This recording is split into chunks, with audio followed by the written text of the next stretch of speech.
Good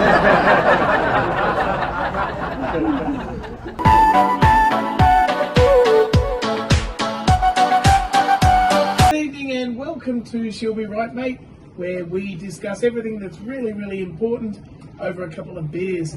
And if you like what you see tonight, hit the red button below and press subscribe. Now this would all be possible until we're 3 beers in. So because we are up to our 3rd beer, I'd like to just say a warm welcome to my sidekick and partner for the night, the man who's larger than life, Luke Lewis. Cheers, Luke. Cheers, Johnny. How are you? I'll tell you what, I've been absolutely sensational. Luke, how's the week been?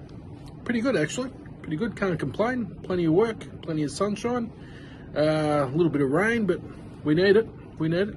So, Yeah, that we do. Yeah, how's your week been? I'll tell you what, my week's been unbelievable. I've been on the road quite a fair bit. Have you seen the price of petrol? Yeah, man. It's just pretty cheap, isn't How it? cool is Yeah. it? How cool is it? Have you noticed something? Petrol's so cheap. You know, there's no queues at the petrol station. You can buy petrol everywhere. Guess where you can drive to? Nowhere. Nowhere. Yeah. Nowhere at all. And you were saying it's pretty cheap. I mean, I haven't seen it this cheap since...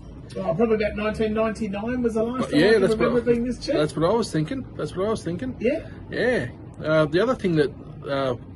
Well, imagine if other things were as cheap as they were in 1999. Like, imagine if the price of beer was as cheap in 1999. How cool would life be? $24 a carton. Although I was only earning $600 a week. Right, so that's only what, like 12 cartons a week or something you could have bought. Oh, exactly. So it's an average of 1.8 cartons a day. That's right, and that's why we always loved back in the late 90s the dollar drink nights. Dollar drink nights were great. Yeah. Do you remember dollar drink nights? Do you, Luke? I do actually. Yeah, well, you did it wrong then. You completely did it wrong, because the rest of us that went to dollar drink night, we have no recollection whatsoever of dollar drink night. Well, I was the designated driver, Johnny, so Right, okay. yeah, the You didn't play in responsible that one. too well then, did you? No. You didn't play in that too well. If you were the designated drinker, spat that out wrong. If you were the designated driver on dollar drink night, but I mean that was we thought that life was great then, but that was expensive compared to what our parents paid for drink. Imagine what our ancestors. Imagine what our ancestors would have paid for drinks back in the old days. Do you know much about your ancestors, Luke? Well, actually, my grandmother did a whole genealogy of our family tree on one side, and which has got some interesting things about it. Okay. Dr. David Livingston. Okay. You know, Dr. Livingston, I presume, out of the Tarzan. Yeah, okay. He was he was the guy in Africa. Yeah, great uncle. He discovered... Your great uncle? Great uncle. Uncle, yeah, your great uncle. Yeah, What do I call it? Great ankle. Well, maybe that was all that was left of him after the tribes over there got through with him. No, he didn't die. He was the first white guy to discover the Victoria Falls. Okay. And he also helped to abolish slavery, which was pretty good. Okay. Yeah. I thought that was Abraham Lincoln. He was there. Right, okay. So Abraham Lincoln, he's actually getting the credit for stuff he didn't do. No, it's a joint effort. Joint effort, yeah. What, they smoked a joint, or like how did they achieve it? Got together and smoked a joint, I guess. Right, okay. Well, they're pretty difficult. One of them was in Africa and one of them was in America. No. Maybe there were some smoke signals. No, he visited Africa, but he's actually a Scotsman. Right, Lincoln or Livingston? Livingston. Right, okay. But Abraham Lincoln, he was still in the United States, yeah? He was fighting vampires, don't you remember? Right. No. Abraham Lincoln, the vampire slayer. I didn't know that my Foxtel membership, my Foxtel subscription actually wasn't really that good. I didn't have the movie channel at the time that one came out, but I am going to be looking for it. So what did you find out in the Ancestry.com? Yeah, I was telling you about that. I did for those that don't know, I actually did an Ancestry.com DNA test. Okay. I spat into a little vial and sent it off in the mail, and then I got all my details back on the web. Yeah, well, Johnny, as it turns out, I'm 9% North African. Okay. Yeah. Like North African, are we talking like Egyptian? Are we talking Moroccan, Moroccan, actually. okay. Yeah, somewhere around so there. you're not a descendant of Tutankhamun? No, I don't think so. Okay, no, I that's a don't shame. think so. But anything's possible. We would have capitalised on that straight away if you had been there. So 9% North African. I mean, I think to become like to call yourself Aboriginal, you have to be 1/16th Indigenous Australian.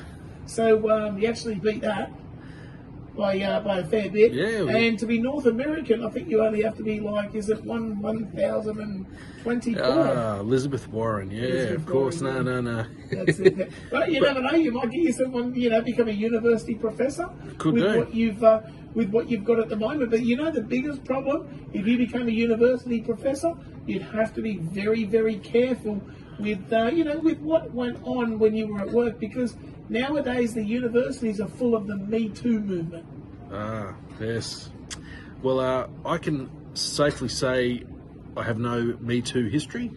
In fact, I think Me Too was a great thing. It flushed out all the sleaze bags.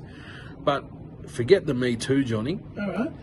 There is now the Moo Too. Moo Too. The Moo Too movement. Moo Too. That's right. Okay, tell me about the Moo Too. Well, I was reading a paper from Harvard, Okay. online, of course. Okay. And there was a gender studies professor there that is now claiming that veganism Right. and feminism are now joined. Right. Okay. Explain Yeah. that one to me. She's now claiming that to be a vegan and to be a feminist Right. are in one, Okay. because you got to think of the female animals, Right. because taking a cow's milk, drinking a cow's milk, is now paramount to sexual assault, and taking the chicken's eggs is denying them the choice of motherhood. Right. And So you're taking away the female's choice of this.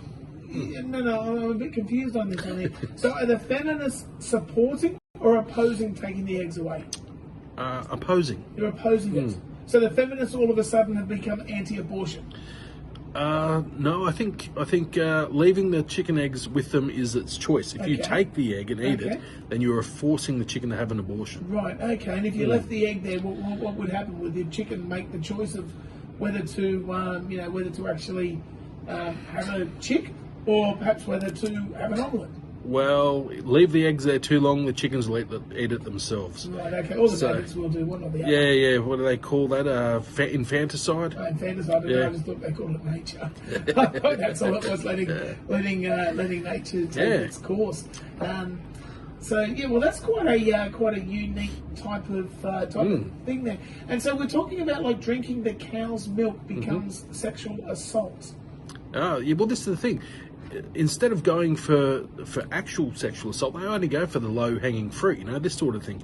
Whereas I also saw a article that in Texas, Right. a Hindu man, Okay. an Indian, Yep. he was caught by a farmer sexually assaulting or having sex with one of his cows. Okay, I'm Yeah. sure that happens a lot. I mean, in New Zealand it happens with sheep, so Well, I'm expecting exactly. it probably could happen Exactly. with cows, yeah? Yeah. But this guy called the police. The police arrived, arrested the man, and as they should. And when they asked the guy, "What were you thinking?" Okay. he said the cow was a reincarnation of his wife, his dead wife. They asked him, How do you know that? Yeah, exactly. How do you know that? And he said the cow had the same eyes as his wife, the same smell as his wife, and even the same taste, Johnny. The same what? The same taste. Now, what are we talking? Because Hindus don't eat, as far as I know. I mean, I'm not sure of their dietary thing, but a lot of Hindus will not eat beef. They're vegan. So what happened? Yeah. Did he cook up his wife and eat her, or what are we talking about? I think it was a bit of foreplay, Johnny. Bit of foreplay. What do they call it? Cunnilingus? Cunnilingus. Okay. Or bovine lingus? Okay. So he was one of the people. He was one of the people the feminists were talking about who sexually assaulted the Yeah. cow by tasting the cow. Well, disgusting, isn't Which it? part of the cow did he taste? Oh God, I'm not even going to think about it. But I've got to. I'll let the viewers Like if at it was home. the rump, or if it was something like that, I could. I think it was. Understand. I think it was in between the two rumps. Right in between both of them. Yeah. Probably in between the rumps of his wife as well to work that out. So it's a pretty there's some pretty out there stuff going on in the world, but it's not all negative. Everything's not all negative. Have you noticed the beaches are back open? I have. You have? Yeah. And have you been to the beach yet? No. Yeah. I went to go for a surf the other week. Okay. As soon as the beaches were reopened. No surf. No, sir. No, I got up early, grabbed my son, went to the beach with the surfboard, and nothing. Okay. Was there sun out at the time though? There was sun out. Were you the only surfer there? I mean, like, what was... There were what was too it many like? people. It were was too many people? ridiculous how many people were there. Really? Yeah. So there was no social distancing happening? No, there was probably about 400 people trying to catch one wave. Okay. Yeah. Right. Okay. Well, what about on the beach itself? How was that looking there? Because I mean, one of the main reasons you go to the beach is not necessarily to No. to swim, No. but it's to learn about your surroundings. Exactly.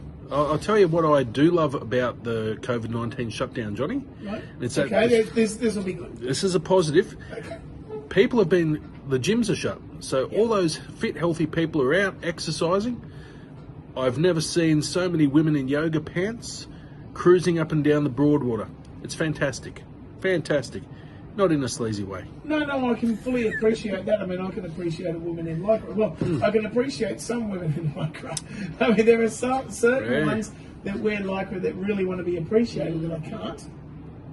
However, I mean, like, the more that they wear the lycra, maybe the more that I will. Yeah. Social engineering is a very important thing there. But have you noticed that every time they open the beaches, there seems to be a lot of negativity on social media about the fact they've opened the beaches.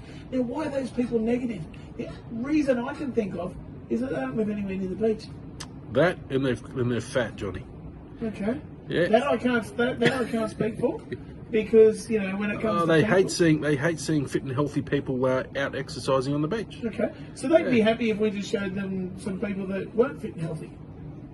Yeah, pretty much. So if we went to a beach in maybe somewhere like Western Sydney,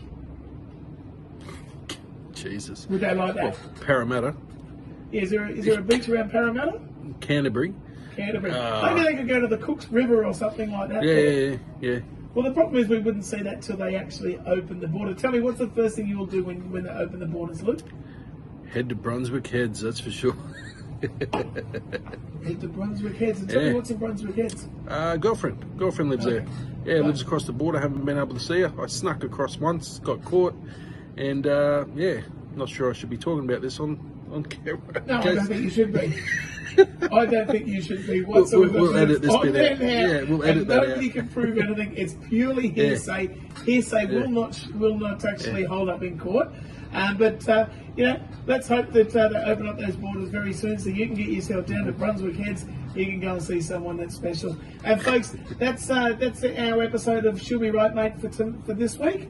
Remember, if you like what you saw, hit the red button below, subscribe. We'll be back next week. We've actually got a very big special for you next week. We've got some rock royalty ready to take you to where you need to get to. We'll be doing this again over a beer. So thanks again, Luke. Cheers to you. Cheers.